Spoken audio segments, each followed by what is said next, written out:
American Idol continues this Sunday night right here on ABC. And this season, you've probably seen that famed radio DJ, comedian, and best-selling author Bobby Bones is once again with American Idol, this time as the show's in-house mentor. And Bobby joins us this morning. How are you? I'm real good. Carly, thank you for talking to me. Hey, I'm Listen, excited. I love Tampa so much. I come to Tampa multiple times a year because I love Tampa so much. I'm happy that I can be here talking to you. Well, Tampa loves you. I'm one of your fans. I listen, I should say, almost every morning. So my first question for you, though, because I don't know if I saw it in any of the previews, Bobby, do you get to go to Hawaii?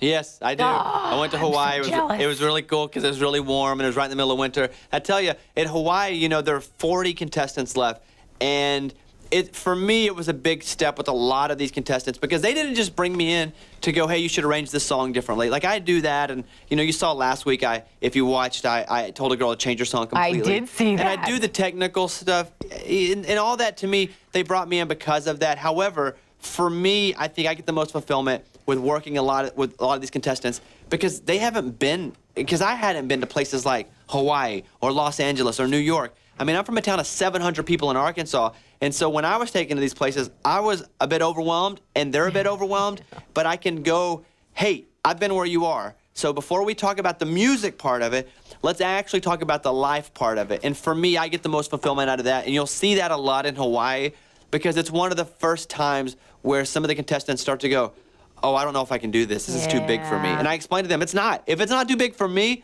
like Bobby from Mountain Pine, Arkansas, it's definitely not too big for you. Oh, I love that. Hey, on your show, you always do something, tell me something good. I love that, kind of the good and fun news headlines of the day. What's your headline, do you think, of American Idol that's just been something really, whether it's one of the contestant storylines or what's something that's really hit home for you? You know, I think the ability to be really vulnerable on this show. And there's a contestant named Wade Coda.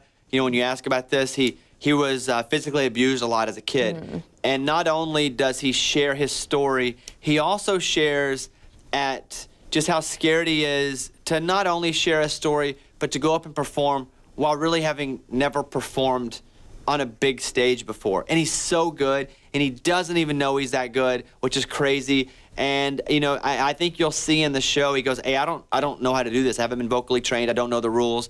And what I explain to them is sometimes it's better to not know the rules because the really great ones create their own rules that everybody else ends up following. And so, you know, for me, that Tell Me Something Good on this show, it's that it's so human, and you root for people because they share their stories. And I encourage them to share their stories because what happens is, as much as you think you're alone, as much as you think this is your problem that nobody relates to, actually, there are a lot of people going through it, just nobody's talking about it. Yeah. And so I think you're going to see a lot of people share a story, and a lot of America are going to go, I'm so happy you're sharing that story because I'm going through that too. So for me, that's where the fulfillment comes from. And I heard you say in your radio show, you've turned into a little bit of a crybaby.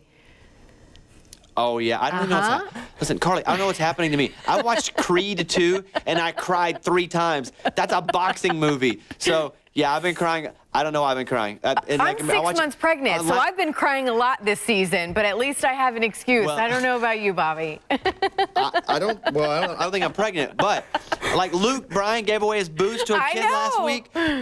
And I was there, Carly. I was there in the room, and I got emotional, and I knew it was coming on the show, and I started to watch it again, and I started crying, get at home alone, and so I just grabbed some spaghetti and called it a night. That was it. All right. We love you, Bobby. Thank you so much. Come in studio next time you're in Tampa, will you, please? I would love to, and I hope little baby Bobby is just fantastic. We are That's looking the name, for right? a B-boy name. There we go. That might be it. Bobby, thank you so much.